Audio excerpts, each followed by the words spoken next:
The bobcat refused to leave the ranger's ATV trail for so long that by the second pass, Senior Ranger Leah Brennan stopped thinking of it as a random wildlife sighting and started treating it like a warning. And when she finally shut off the engine and followed where the animal kept looking, down toward the blackened skeleton of the old watchtower below the ridge, she found the kind of hidden danger that can survive a wildfire, a week of silence, and every assumption a tired human makes on patrol. The North District of Red Hollow State Forest still smelled like smoke, even 3 weeks after the fire was contained. Not the thick, choking smoke of active flame, but the lingering ghost of it. Wet ash, charred pine, scorched soil, and that metallic tang burned earth seemed to hold long after the helicopters stopped flying and the headlines moved on. From a distance, the ridge looked almost normal in patches, green crowns breaking up the burn scar, sunlight catching on unburned draws and granite outcrops. Up close, it was a different world. Whole slopes were striped black and rust. Trunks stood without needles. Fence posts were half burned through. Root systems smoldered underground for days after rain. Every step off a safe line could break through crust into hot ash or collapse into a hidden void where something had burned out beneath the surface. Leah Brennan had worked the district for 13 years and had spent nearly all of the last month rotating between evacuation support, closure enforcement, and post-fire hazard patrols. She was 41, compact, weathered, and the kind of person people trusted in emergencies because she didn't waste movement. She spoke calmly, drove carefully, and carried the map in her head even when the roads on the paper no longer matched reality. Her dark hair was almost always braided tight under her cap, and she had the habit, half field training, half personality, of scanning left and right while other people talked.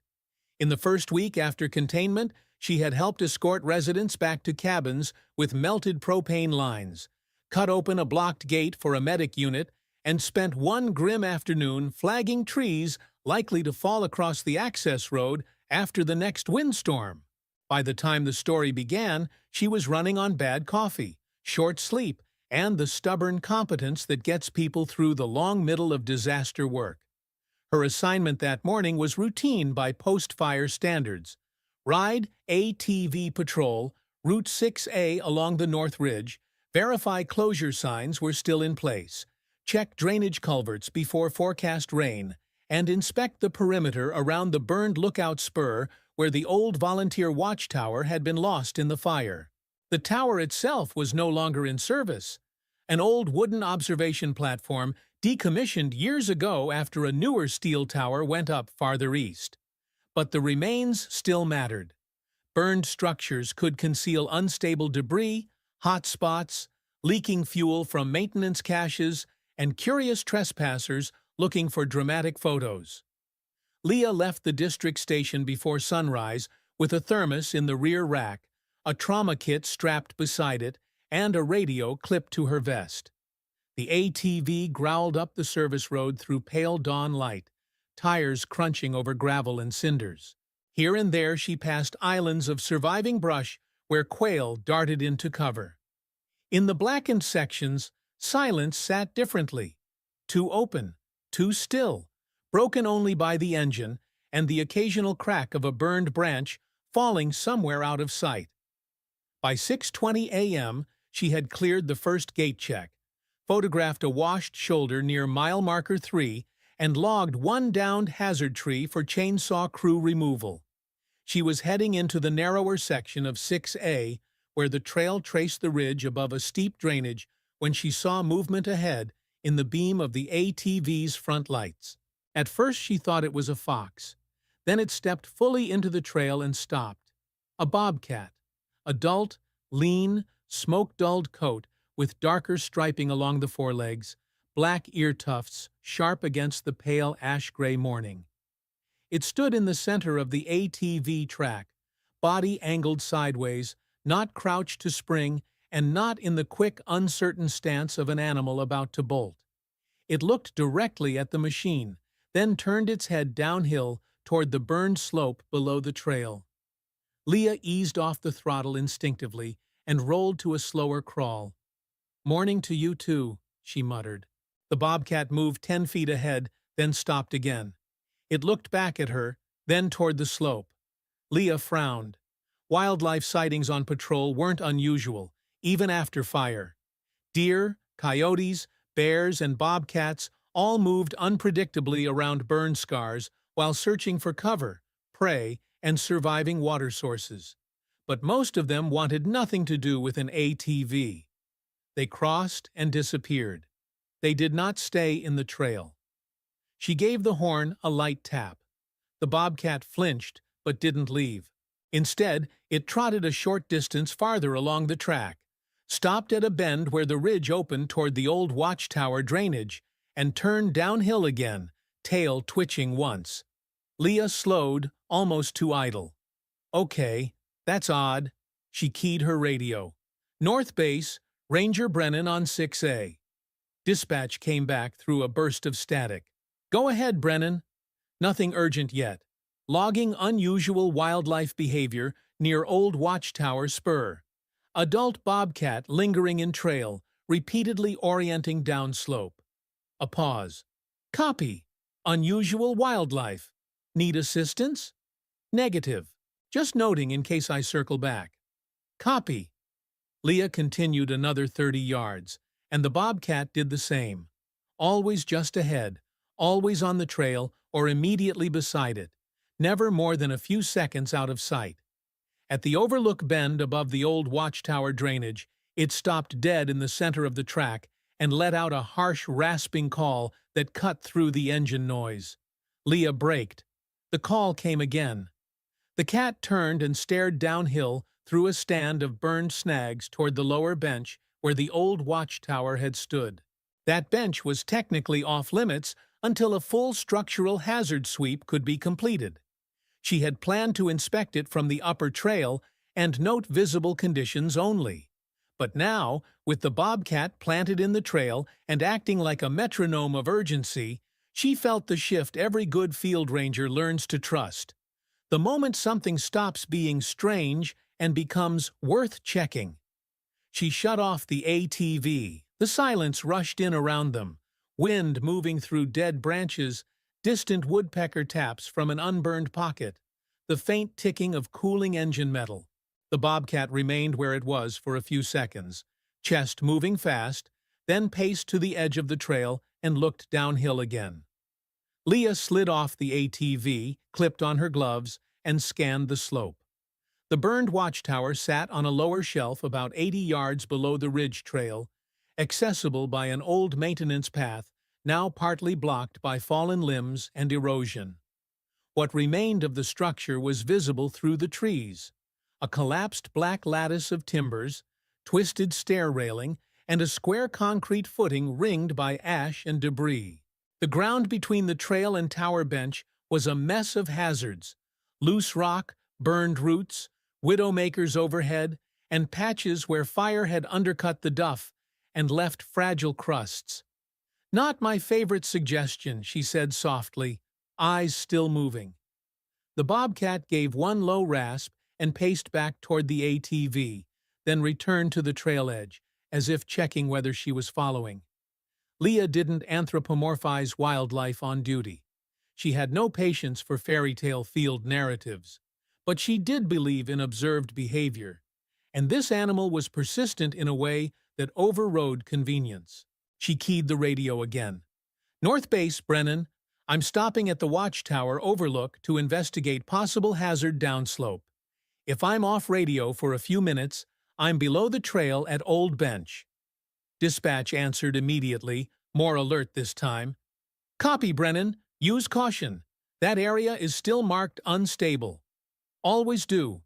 She grabbed her handline rope, flashlight, and small collapsible probing pole from the rear rack, then started down the old maintenance path, moving slowly and testing each step.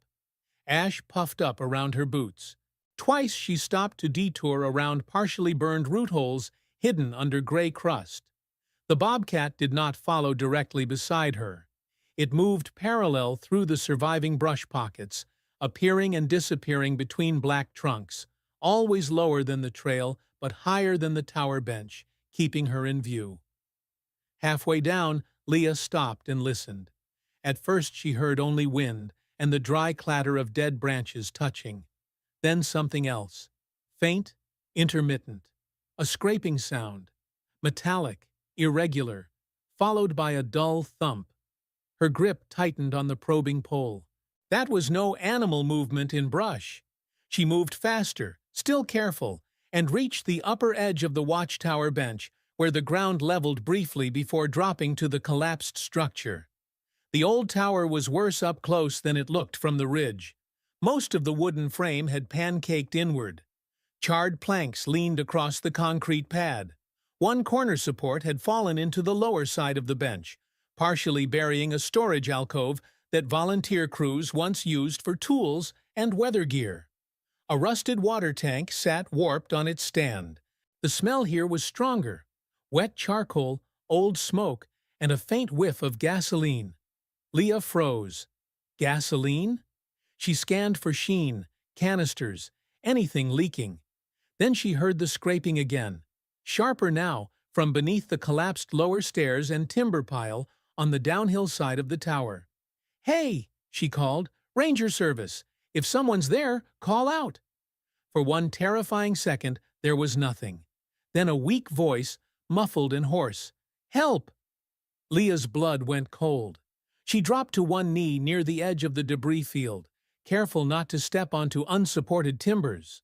"I hear you! Don't move if you can help it. Tell me where you are." A cough. Then, under stairs. Can't get leg. Leah swore under her breath and immediately keyed her radio. "North Base, Brennan, priority traffic. I have a live victim at old burned Watchtower bench, trapped under collapsed debris. Conscious, voice contact made. Need fire rescue, EMS, and law immediately. Repeat, live trapped victim." Dispatch responded so fast she barely caught the words over her own pulse. "Copy priority, Brennan. Units launching now. Can you assess hazards? Structure unstable. Post-burn collapse. Possible fuel smell. I'm initiating immediate scene stabilization and patient contact." She set the radio on her shoulder, exhaled once, and forced herself into procedure. Panic wastes time. Steps save people. The trapped person was under the fallen lower stair run, in a wedge space created when the charred stringers collapsed against a toolbox cabinet and part of the concrete footing. Leah could see movement through a narrow gap. A gloved hand, a sleeve scorched but not burned through, part of a face streaked with soot. Young, maybe late teens or early 20s. Male, she thought. He was pinned at the lower body by a charred beam and twisted railing. "How long have you been here?" she asked, keeping her voice low and steady while she assessed the debris. "Since yesterday, I think." His breathing rattled. "Phone died. Yesterday." Leah closed her eyes for half a beat.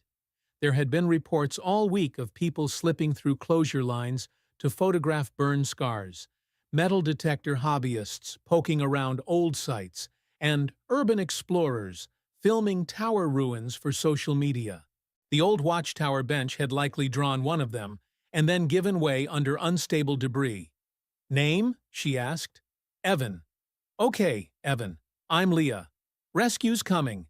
Do not pull against anything, and if you feel dizzy or short of breath, tell me." He laughed once, weakly, then coughed. "Pretty sure I feel all of that." The fuel smell worried her most. The old maintenance alcove had sometimes held generator cans years ago. If one had survived partially and leaked after the collapse, sparks or a careless shift could make a bad scene catastrophic. She scanned again and found the source.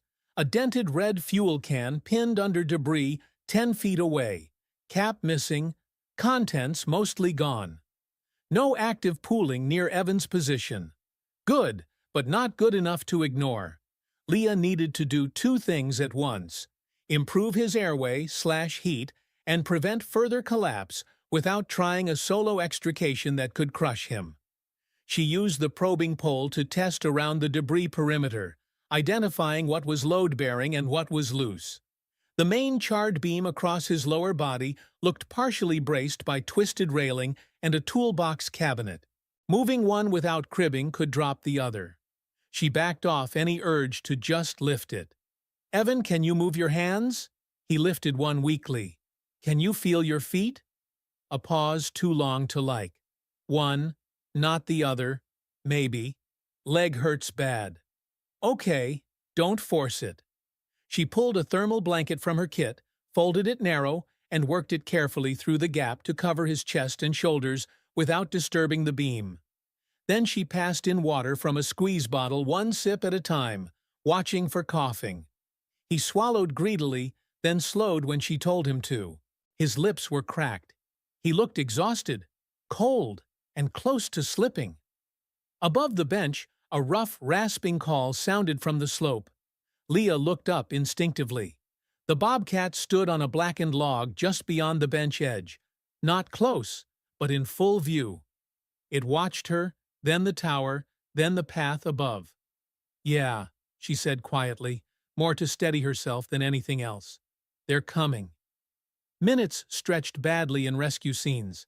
Leah kept talking to Evan. Simple questions: name, age, where he lived, whether he was alone. He was 19, from a town 2 counties over, had come with a friend to film the burn scar, and got separated when they heard a tree crack and ran different directions. He had climbed down to the old tower just for a shot, stepped onto what looked like solid stairs, and the lower section collapsed under him. He yelled until dark, then off and on through the night. Wind swallowed the sound. His friend, panicked and thinking Evan had gone back to the truck, apparently left before realizing he was missing. Leah filed the anger for later. Alive first, accountability second. She heard engines before she saw lights.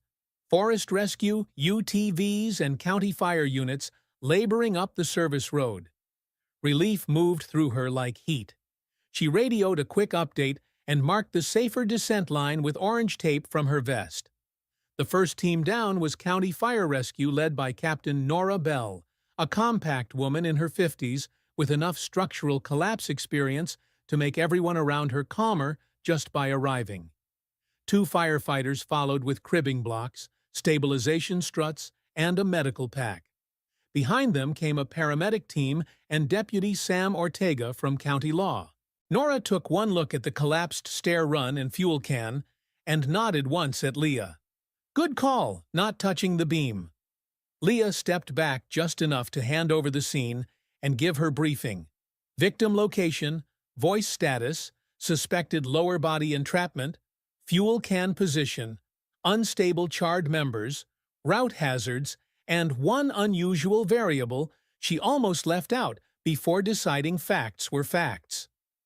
"And there's a bobcat that kept blocking my trail and orienting me down here," she said. Nora glanced at the animal on the log, then back at Leah. "Helpful cat. Copy." No one had time to argue about how to phrase it. The next 40 minutes ran on disciplined urgency. Rescue crews stabilized the debris field first, cribbing under the collapsed stringers, a ratchet strap on the twisted railing, a small strut against the loose cabinet edge. A firefighter moved the leaking canister with absorbent pads and a hook pole. Paramedic Joel Kim crawled to the access gap and assessed Evan while Nora and the crew planned the lift sequence for the beam. Leah stayed on scene as path guide and additional hands, hauling cribbing, managing tools, and relaying updates uphill where the radio signal was cleaner. The bobcat remained near the edge of the bench through nearly all of it. It shifted positions when crews moved fast, retreated when the cutting saw came out to trim one charred rail section, and returned each time, pacing the same line overlooking the tower remains. One volunteer whispered, "Should we scare it off?" Deputy Ortega, watching while securing the perimeter tape, shook his head. "If it wanted trouble, we'd already have trouble." "Let it be!" Evan cried out when they finally took weight off the main beam. The sound cut through everyone. Joel's voice stayed level. "Stay with me, Evan. We've got you. Big breaths." The beam lifted 2 inches, then 3. A firefighter reached in to free the trapped leg from twisted metal. Another slid a vacuum splint into the gap. "Leg is out," Joel called. Relief broke across the bench like a gust. They brought Evan out on a backboard through the side opening rather than straight over the debris, moving inch by careful inch. He was filthy, shaking, and half delirious, but alive. One leg was badly injured, likely fractured below the knee, and he had dehydration, smoke exposure, irritation, and early hypothermia. Joel wrapped him in heated blankets, while Nora signaled for the hall team to bring the litter line down from the path. As they loaded Evan into the rescue litter, he caught sight of the bobcat on the bench edge and squinted through soot and pain. "That cat was there last night," he whispered. Leah leaned closer. "What?" he swallowed. "Kept coming. Around tower. I threw pebbles. Then it stayed near trail. Kept yelling." He closed his eyes. "Thought I was hallucinating." Leah stared at him for a second, then looked toward the log where the bobcat stood. It blinked, ears forward, then turned its head toward the path, as if tracking the rescuers carrying Evan uphill. They hauled him out in relays. Rescue litter, rope assist, boots sliding in ash and loose stone. By the time they reached the ATV trail, the sun was fully up, and the burn scar looked harsher in daylight. Black ridgelines, white ash pockets, orange tape moving in the wind. The medic unit transferred Evan to County EMS at the service road, and the ambulance left hot toward Millstone Regional. Only after the sirens faded did the scene begin to settle. Deputy Ortega took statements, while fire crews marked the tower remains for a full hazard demolition team. Leah gave her report from the beginning. Patrol route, first sighting, repeated trail blocking, bobcat orienting downhill, stop decision, descent, voice contact, radioed rescue. Ortega wrote it all down with the expression of a man who had stopped being surprised by rural reality years ago, but still knew when a report was going to sound unbelievable in court. "So," he said at last, glancing at the tower bench below, "you're saying the bobcat basically kept you from driving past." Leah looked at the trail where she had first seen it standing in the ATV tracks. "I'm saying it kept returning to the same location, remained in my path longer than normal, and repeatedly oriented toward the Watchtower drainage. I checked because the behavior was abnormal." Ortega snorted once. "That's the official version." Leah allowed herself the smallest smile. "That is the version you can quote." When she looked back downslope, the bobcat was gone. No dramatic last glance, no cinematic pause. Just gone into the burned timber and surviving brush, leaving only paw prints in the ash near the bench edge, and the uneasy feeling that something wild had noticed what people had missed for nearly a full day. The story spread through the district before noon. Dispatch told roads to avoid the Watchtower spur due to active rescue operations. Someone at County Fire texted someone at the cafe in Millstone. By lunch, the local version had already become Ranger Rescued Hiker with help from Mountain Cat, and by afternoon, social media had upgraded the bobcat to a lynx in half the posts. Leah ignored all of it. She spent the rest of the day finishing incident paperwork, updating closure maps, and answering 3 separate calls from supervisors who all opened with some variation of, "First, nice work. Second, tell me again about the bobcat." Evan survived, and after surgery on his leg, gave a statement confirming he had been trapped overnight and had seen or heard the bobcat near the tower area multiple times before dawn. His friend was later cited for entering a closed burn zone and failing to report the separation promptly. The old Watchtower bench was fully closed off and dismantled by a hazard crew 2 days later. Under the collapsed storage alcove, they found more unstable debris, a second old fuel can, and a void where the ground had burned out beneath the concrete lip. Exactly the kind of hidden collapse hazard that could have taken a rescuer down if Leah had rushed in alone. Captain Nora Bell told her flatly at the after-action review, "You made 3 correct calls in a row. You stopped, you investigated, and you didn't try to hero lift structural debris by yourself. That's why he made it out." Leah nodded, but privately, she thought there had been one more correct call before hers. In the days that followed, she resumed patrols along Route 6A. The burn scar changed by the hour with weather. Ash settling after dew, new tree falls, little green shoots beginning to show in protected pockets. Closure signs got torn down by wind and replaced. Curious hikers argued at gates and got turned around. Work moved on, because that is what happens after fires. Even the ugliest weeks become process. Still, each time Leah reached the overlook bend above the old Watchtower drainage, she slowed. Once, about 10 days later, she saw movement off the trail at first light. A bobcat stood on a blackened stump above the ravine, half in shadow, watching the ridge road. Maybe the same one. Maybe another displaced by the burn. Leah knew better than to claim certainty about wild things. She stopped the ATV and let it idle. "The kid made it," she said into the cool morning air, feeling faintly ridiculous and entirely sincere. "Legs busted, but he made it." The bobcat held her gaze for 1 heartbeat, then 2, then slipped down through the snags and vanished into a patch of surviving manzanita without a sound. Leah watched the brush move and settle. Then she set the ATV back in gear and continued her route across the scarred ridge, carrying with her a lesson she would later pass to every new ranger she trained. In burned country, danger hides under quiet surfaces, and if something wild keeps standing in your trail when every instinct says it should run, don't just honk and drive on. Stop long enough to look where it keeps trying to pull your eyes.